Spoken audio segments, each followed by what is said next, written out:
about how to make a organism। यानी कि आज की कक्षा में हम लोग पढ़ेंगे कि एक जीव का निर्माण किस तरह होता है, एक जीव किस तरह से बनता है। ठीक है, ऑर्गेनिज्म यानी लिविंग ऑर्गेनिज्म का मतलब उसमें प्लांट भी आ गए। ये मत सोचना कि केवल उसमें एनिमल होंगे या ह्यूमन बीइंग हम ही लोग होंगे। उसमें ऑल टाइप का प्लांट, छोटे से छोटा प्लांट यानी कि जो काई होते हैं, कवक होते हैं, छोटे आग होते हैं, सर्व होते हैं, झाड़ियाँ होते हैं, उससे लेकर बड़े से बड़ा यूकेलिप्टस, सबसे बड़ा पेड़ रेडवुड सिकोना और बरगद पीपल जैसे पेड़, और जानवरों में हाथी, आपके पेड़ तक के इससे पहले पाए जाने वाले डायनासोर तक, ये सब जीव ठीक है। जैसे हमने बताया था कि जीवों की क्रियात्मक या संरचनात्मक इकाई क्या होती है, कोशिका होती है। सभी जीवों का शरीर कोशिकाओं से मिलकर बना होता है।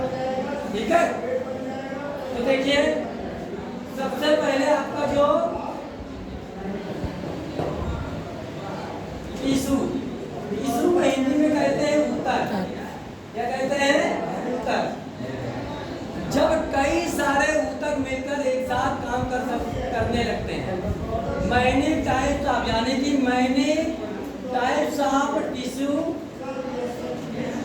मेक अ कंसिस्ट ऑफ एक कम्युनेट, यानी कि एक ऑर्गेनाइज के रूप में एक संगठित होकर एक साथ काम करते हैं, तब इसका निर्माण करते हैं सेल, यानी कि कोशिका का निर्माण करते हैं। किसका निर्माण करते हैं?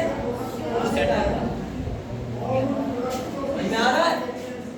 जब कई सारे ऊतक मिलकर एक साथ काम करते हैं तब एक क्या बनती है? कोशिका। और जब कई सारे कोशिका मिलकर एक साथ काम करने लगते हैं तो क्या बनता है?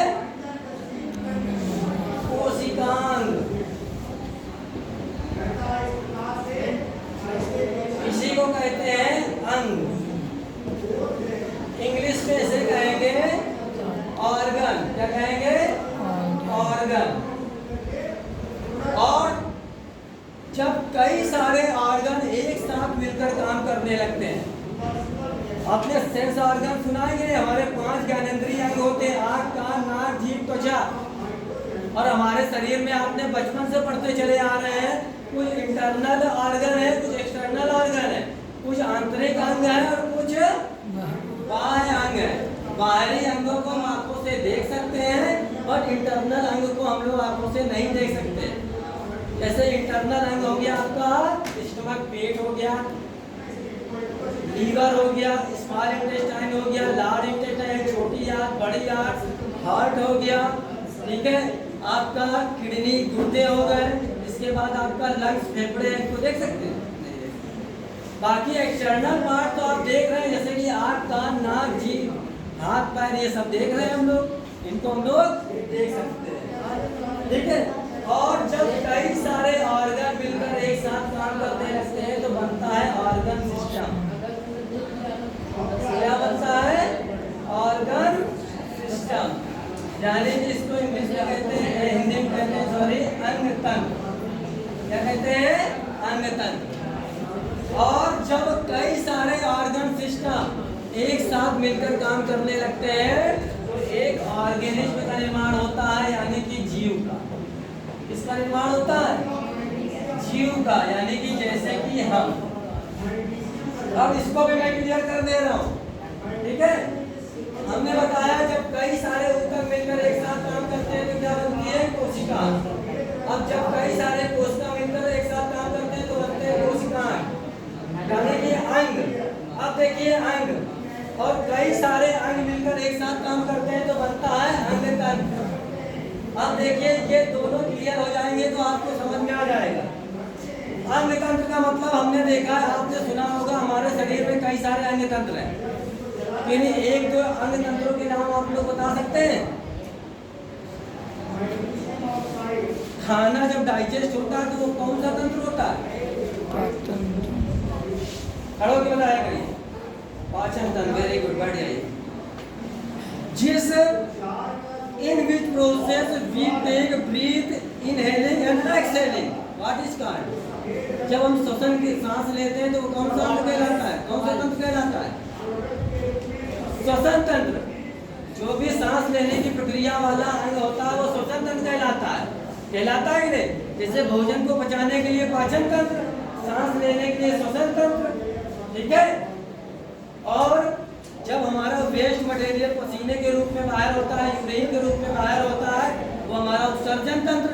और जो हमारा जो बॉडी में पूरा ब्लड सर्कुलेट हो रहा है ऊपर से नीचे तक, वो हमारा हो गया सर्कुलेशन, यानी कि सर्कुलेटरी सिस्टम, यानी परिसंचरण तंत्र। और जो हमारा माइंड से रिलेटेड है, यानी कि हमारा जो एक ह्यूमन बीइंग होता है उसका जो मास्टर होता है वो माइंड होता है। अगर माइंड काम करना बंद कर दे तो ह्यूमन बीइंग बेकार। जितने भी मैसेजेस जाते हैं वो माइंड को जाते हैं, तो माइंड उन अंगों को क्या देता है? सिग्नल देता है कि ये काम करो, तो वो आता है आपका नर्वस सिस्टम में, तंत्रिका तंत्र में। अब उदाहरण ले लेते हैं अंग तंत्र में पाचन तंत्र। ये पहला आपका उदाहरण है पाचन तंत्र। आपने प्रीवियस क्लासेस में पढ़ा होगा, our body is a wonderful machine. हमारा शरीर एक आश्चर्यजनक मशीन है। मशीन है कि नहीं? इसमें भी अंग है। जैसे मान लो सपोज दैट आप लोग क्या है, साइकिल या बाइक चलाते हैं, इसमें ब्रेक होती है, क्लच होती है, गियर होती है, स्टीयरिंग होती है। अगर एक भी उसमें पार्ट काम करना बंद कर दे तो क्या हो जाएगा? वो मशीन ठीक से काम नहीं करेगी। उसी तरह हमारा शरीर भी है, अगर एक भी अंग काम करना बंद हो जाए तो हमारा शरीर काम करना बंद कर देगा, यानी कि कोई ना कोई इसमें प्रॉब्लम क्रिएट हो जाए। ठीक है, देखिए पाचन तंत्र। अब इस तंत्र को बनने में कौन कौन से अंग काम आते हैं? ये देखिए, ये अंग है। जब पाचन तंत्र की क्रिया शुरू होती है तो कहाँ से शुरू होती है? मुंह से शुरू होती है। पहला अंग मुंह, क्लियर हो गया। सेकेंड, मुंह में होती है जीभ, होती है जीभ। अगला नेक्स्ट है आपका दांत, ठीक है, दांत हो गया। उसके बाद हम मुंह में क्या करते हैं? We put the food on the mouth. हम मुंह में चीजों को रखते हैं, क्या करते हैं? रखते हैं। और उसके बाद with the help of teeth, with the help of teeth, दांतों की सहायता से उसको क्या करते हैं? जीव चबाते हैं। चबाते हैं कि नहीं? तब वो छोटे छोटे टुकड़ों में, क्योंकि अगर मान लीजिए किसी फल को हमने बाइट किया या छेना खाया, वैसे अंदर थोड़ा सा नहीं अटक जाएगा, अटक जाएगा कि नहीं? हम उसको चबाते हैं तो छोटे छोटे मिक्सअप होके बिल्कुल एकदम मिक्सअप हो जाता है। जैसे मिक्सर ग्राइंडर में हम कोई मसाला पीसते हैं, बिल्कुल क्या होता है? बिल्कुल पतला हो जाता है। और वो इसमें मिलकर हमारी जीभ में पाए जाने वाले सलीवा, यानी कि लार में मिलकर पतला हो जाता है। ठीक है, दांत के बाद फिर जब ये भोजन मिक्सअप होकर हमारे कहाँ से गुजरता है? आहार नाल, इसको इंग्लिश में कहते हैं ओसोफेगस। क्या कहते हैं? Oesophagus. Anybody have any problem? किसी को कोई प्रॉब्लम हो रही है यहाँ तक? समझ में आ रहा है कि नहीं? जहाँ ना समझ में आए आप क्वेश्चन पुट करके हम पूछ सकते हैं। ठीक है, ओसोफेगस से फिर नीचे उतरता है, तो फिर इसके बाद आता है हमारे पेट में। पेट में आपका लीवर होता है। लीवर के बाद आपका छोटी आंत होती है। छोटी आंत,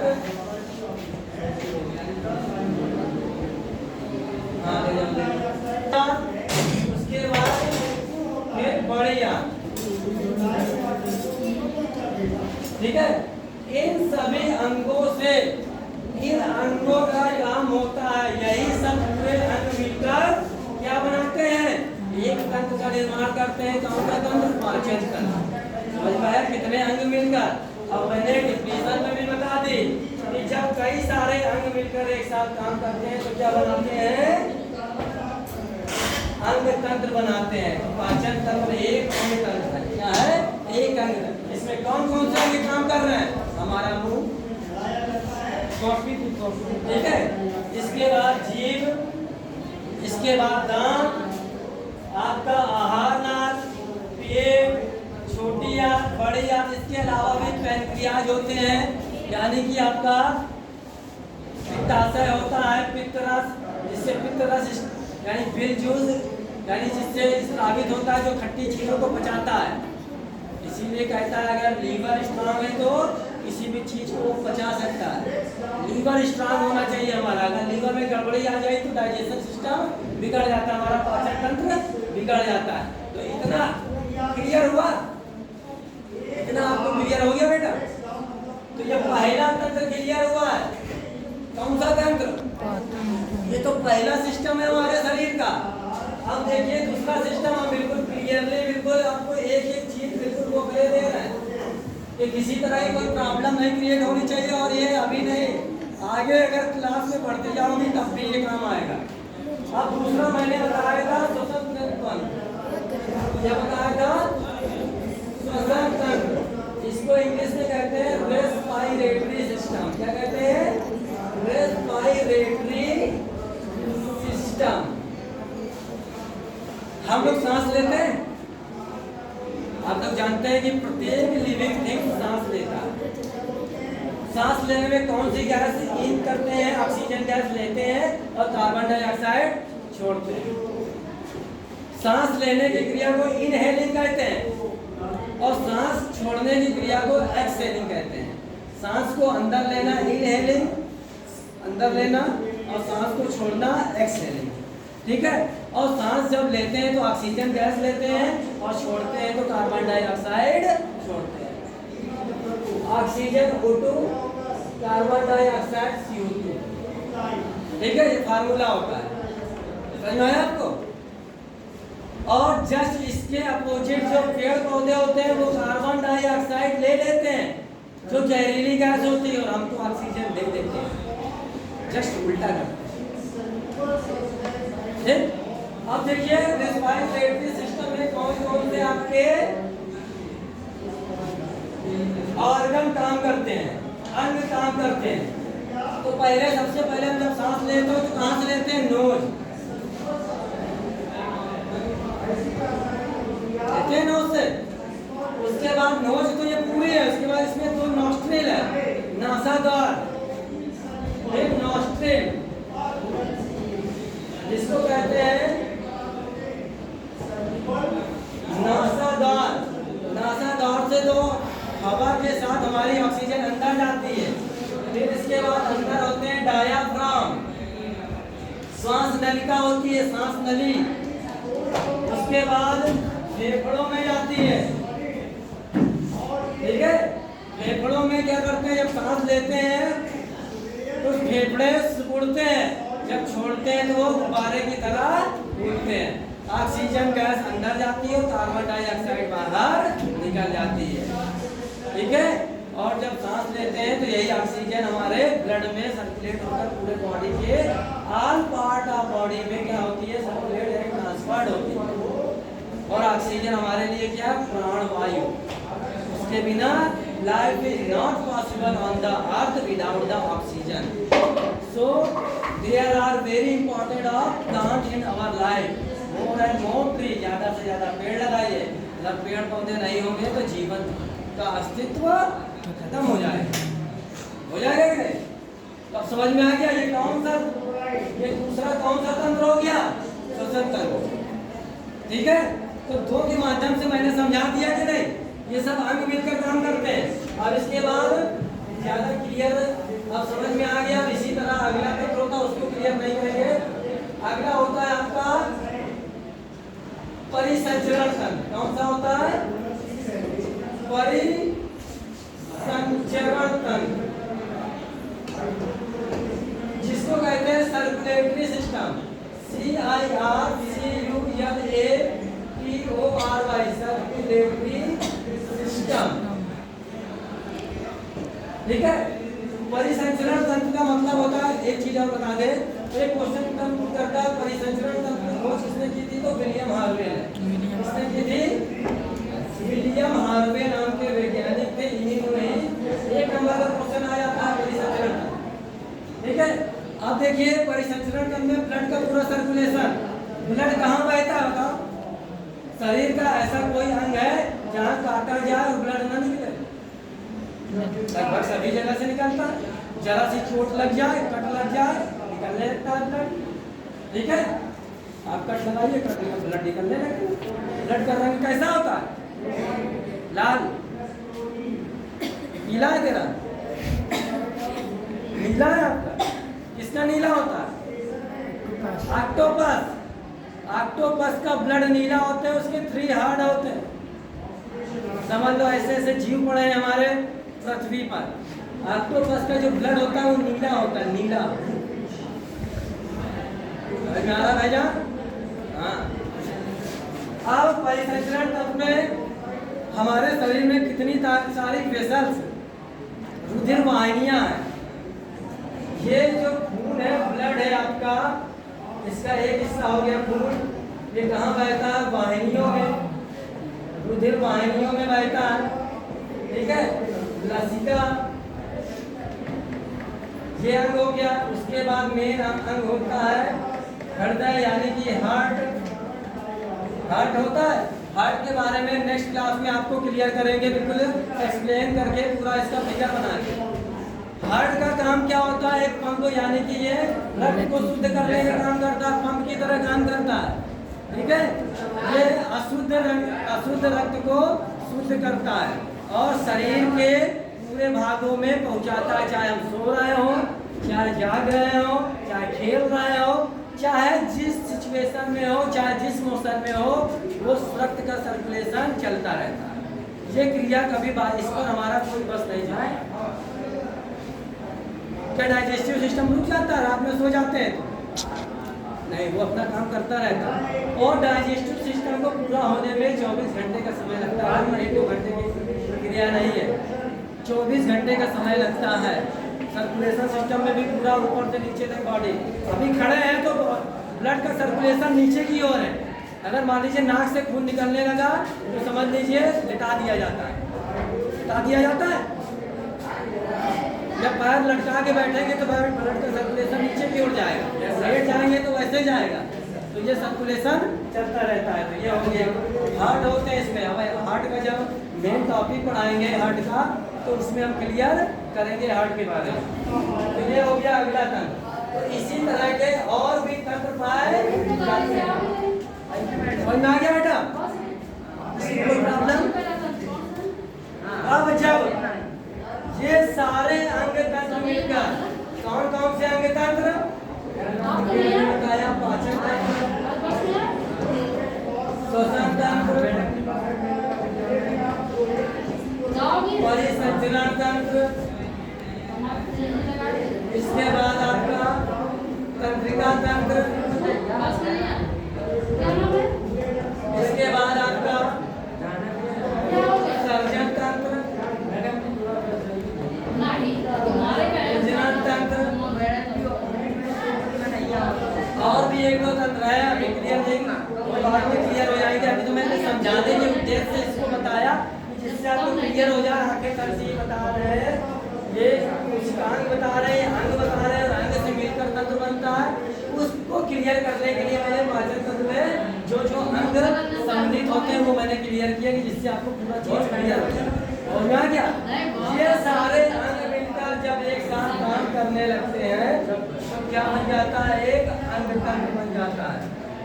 और सब ये एक साथ अंग तंत्र काम करते हैं।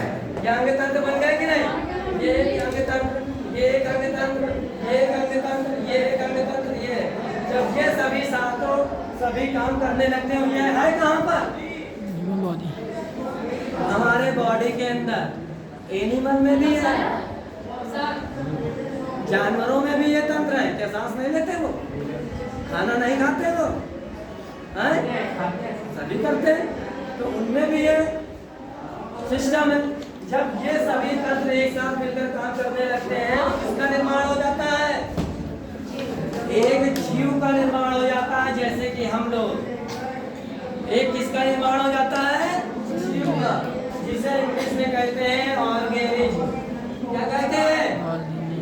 ऑर्गेनिज्म। अगर दिमाग में बैठा दिया तो कभी याद करने की जरूरत नहीं है। इसी में क्वेश्चन पूछेगा कि कोशिका किसे कहते हैं? जब कई प्रकार के ऊतक मिलकर एक साथ काम करने लगते हैं तो कोशिका का निर्माण होता है। अगर और कह दे कोशिकाओं का विस्तृत वर्णन करके तो जो कल बताया था वो मैंने करना है पूरा, खोज किसने की, कैसे की, क्या है सब बताया था। कल आप नहीं आई थी बेटा, मिस कर दो तो दिक्कत है आपकी। वीडियो पढ़ा देख लेना यूट्यूब में। तो इस तरह से समझ में आ गया कोशिका। अब कोशिका जब कई सारी कोशिकाएं मिलकर एक साथ काम कर सकती हैं, करने लगते हैं, तब अंगों का निर्माण होता है। जब कई सारे अंग मिलकर काम करने लगते हैं तो अंग तंत्र, जैसे पाचन तंत्र मैंने बताया कौन कौन से।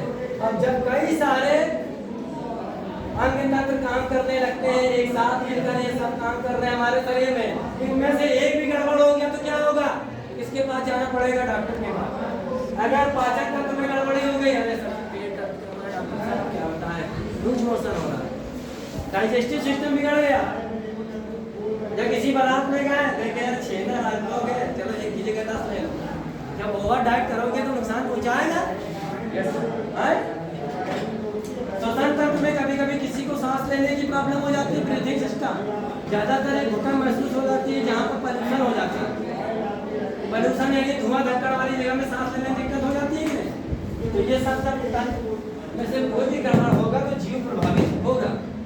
जीव यानी कि एक ऑर्गेनिज्म, चाहे हम हो, चाहे छोटा बच्चा हो, चाहे बड़ा बच्चा हो, तो जीव प्रभावित होंगे। तो आपको क्लियर हो गया होगा जीव का निर्माण कैसे होता है। ठीक है, अब इसके बाद देखते हैं टाइप्स ऑफ ऑर्गेनिज्म। क्या देखेंगे, types of organism. Types of organism यानी कि जीव कितने प्रकार के होते हैं। वैसे नॉर्मल तो हमने बताया जीव जिसमें जान होती है, ठीक है, लेकिन अगर कोशिकीय आधार पर देखा जाए, सेल के अकॉर्डिंग देखा जाए तो जीव 2 प्रकार के होते हैं। एक होते हैं एक कोशिकीय जीव, क्या होते हैं, एक कोशिकीय जीव। सेकेंड नंबर होते हैं आपके बहुकोशिकीय जीव। बहुकोशिकीय ये ऑल टाइम 9 वालों के लिए 10th 11th 12 उसका बीएससी जहाँ भी जाओगे इसका यूज है आपका हर जगह। थोड़ा एक्सपेंड हो जाता है, ये थोड़ा विस्तृत हो जाता है, लेकिन कभी पीछा छोड़ने वाला नहीं। एक कोशिकीय जीव को यूनिसेलुलर कहते हैं। क्या कहते हैं, यूनिसेलुलर। इसलिए मैं दोनों को कंबाइंड लेके चल रहा हूँ, क्योंकि हिंदी मीडियम इंग्लिश मीडियम कुछ बच्चे इंग्लिश मीडियम से आए हैं तो उनको भी प्रॉब्लम ना हो, और कुछ बच्चे यूपी बोर्ड से हैं, कुछ बच्चे सीबीएसई बोर्ड से हैं, कुछ होते हैं आईसीएसई बोर्ड से, तो उनको भी कोई प्रॉब्लम क्रिएट ना हो। इसके बाद दूसरा होता है बहुकोशिकीय यानी मल्टी सेलुलर। मल्टी का मतलब होता है जिसमें एक से ज्यादा यानी 2 या 2 से ज्यादा फंक्शन हो। अब देखिए एक कोशिकीय जीव किसे कहते हैं, वो जीव जिनका शरीर एक कोशिकाओं से मिलकर बना होता है उसे एक कोशिकीय जीव कहते हैं, यानी कि यूनिसेलुलर। ठीक है, क्या कहते हैं, यूनिसेलुलर। अब सेकेंड नंबर है आपका बहुकोशिकीय जीव, जिसे इंग्लिश में कहते हैं मल्टी सेलुलर। जीव में आ गया ऑर्गेनिज्म, आ गया ऑर्गेनिज्म। जिन जीवों का शरीर बहुत सारी कोशिकाओं से मिलकर बना होता है, बहुत सारी यानी कि लाखों कोशिकाओं से बना होता है, मिलियंस ऑफ सेल्स, बहुत सारी कोशिकाओं से मिलकर बना होता है, उसे क्या कहते हैं, बहुकोशिकीय जीव। सीधे इसी से पकड़ रहा है तुम। आ गया एक कोशिकीय किसे कहते हैं, जिनका शरीर एक कोशिकाओं से मिलकर बना होता है। बहुकोशिकीय जिनका कोशिकीय शरीर बहुत कोशिकाओं से मिलकर, यही से पकड़ में आ गया। अगर दिमाग लगाने वाला बच्चा है तो उसको रटने की जरूरत नहीं है बेटा, केवल मेरी क्लास में तुम केवल समझ लो, वही काफी है। दिमाग में अगर बैठ गया तो जिंदगी में भूलने वाला नहीं है। ठीक है, तो इसे क्या कहते हैं, बहुकोशिकीय जीव। अब देख लीजिए क्या मैंने बताया बेटा, एक कोशिकीय जीव किसे कहते हैं जिनका शरीर कितनी कोशिकाओं से मिलकर बना होता है? बहुकोशिकीय जीव किसे कहते हैं जिनका शरीर बहुत कोशिकाओं से मिलकर बना होता है। That's clear. अब देखिए एक कोशिकीय जीव में कौन आते हैं? All types of micro organism, all types of micro organism,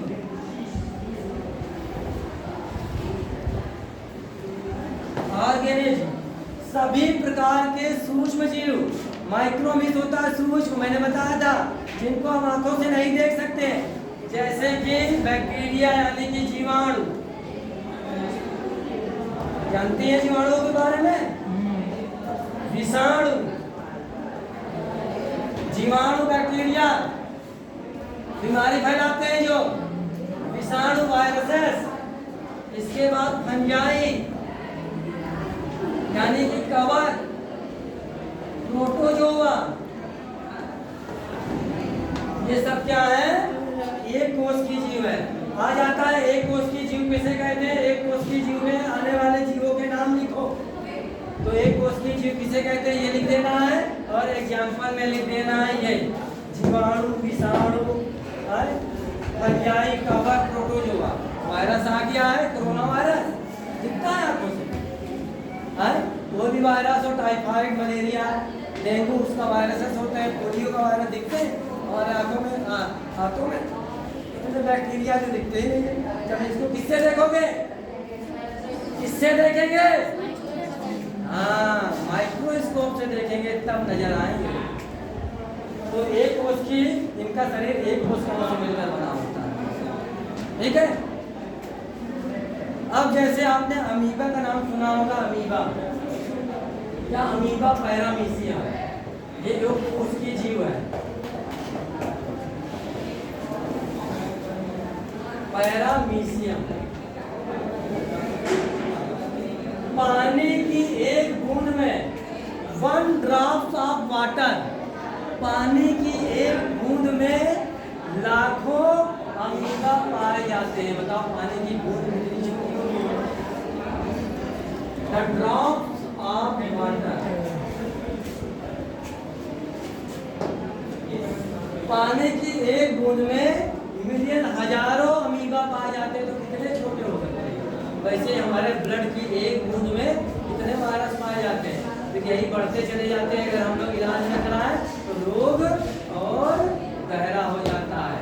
जहाँ 5 दिन में सही होना है 15 दिन इलाज, 15 दिन में सही होना है तो 1 महीना, वो तुम्हारे ऊपर है जितना डिले करते हैं, ठीक है। तो एक उसकी जीव क्लियर हो गया, बोला करिए यस या नो। इसके बाद बहुकोशिकीय जीव, बहुकोशिकीय जीव जिनका शरीर बहुत सारी कोशिकाओं से मिलकर बना होता है, मल्टी सेलुलर। मल्टीमीडिया नाम सुना है? सुना है मल्टीमीडिया? फोन तो सभी यूज करते हो हम लोग। मल्टीमीडिया फोन, इसमें वीडियो भी देखो, म्यूजिक भी देखो, नेट भी चलाओ, वीडियो कॉलिंग भी करो, क्या क्या नहीं है, नेट भी चलाओ, गूगल भी है, व्हाट्सएप भी है, इंस्टाग्राम भी है, यूसी ब्राउजर भी है, क्या क्या नहीं है। ये है मल्टीमीडिया। आपने सुना होगा multi storage building. Multi storage का मतलब होता है उसमें 15-20 खंड होते हैं, तो 30-30 खंड की बड़े बड़े शहरों में होता है। इतनी बड़ी बड़ी बिल्डिंगें देखी तो वो मल्टी स्टोरेज बिल्डिंग कहलाती है। स्काई स्क्रैपर्स, गगनचुंबी इमारतें, ये देखो तो टोपी नीचे आ जाए, तो मल्टी स्टोरेज। और इनका शरीर बना होता है बहुकोशिकीय से, बहुत सारी कोशिकाओं से। इनमें कौन आ जाते हैं? जैसे ह्यूमन बीइंग। कौन है ह्यूमन बीइंग? मानव, हम लोग, हमारा शरीर बहुत सारी कोशिकाओं से मिलकर बना है। ऑल एनिमल, चाहे वह एक्वाटिक एनिमल हो, चाहे टेरेस्ट्रियल एनिमल हो, जलीय जानवर हो या स्थलीय जानवर हो या डिजर्ट एनिमल हो, कोई भी एनिमल हो, जानवर, ब्लू व्हेल से लेके हाथी से लेके बकरी है, गाय है, ये सब मल्टी सेलुलर है। इनका शरीर बहुकोशिकीय होता है। मेढक यहाँ तक वो भी बहुकोशिकीय है। केवल एक कोशिकी में कौन होते हैं जिनको हम आंखों से नहीं देख सकते, खुली आंखों से नहीं देख सकते। इतनी बात दिमाग में घुसी आपके। अभी अगर आपने नहीं पढ़ा तो आगे बड़ी दिक्कत हो जाएगी। अभी समझिए, समझ में आ गया कि नहीं? ऑल एनिमल में ऑल क्रिएचर में आता है, ऑल एनिमल में आ ही गया। जो जानवर गाय भैंस बकरी भेड़, चाहे जंगली जानवर हो, चाहे डोमेस्टिक एनिमल हो, चाहे एक्वाटिक एनिमल हो, चाहे डिजर्ट में पाया जाने वाला ऊँट हो, और चाहे बर्फीली जगह में पाए जाने वाले पोलर बियर हो, चाहे पहाड़ी क्षेत्रों में पाए जाने वाले चाहे जो जानवर हो, सभी आपके बहुकोशिकीय में आ जाते हैं। तो इतना क्लियर हो गया? डाउट किसी को कोई? तो आज के लिए इतना ही, और आप लोग ध्यान से पढ़िए, ठीक है? Thank you, have a nice day.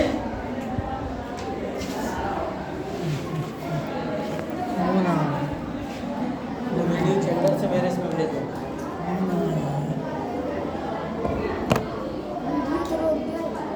Video तो देखिए अगर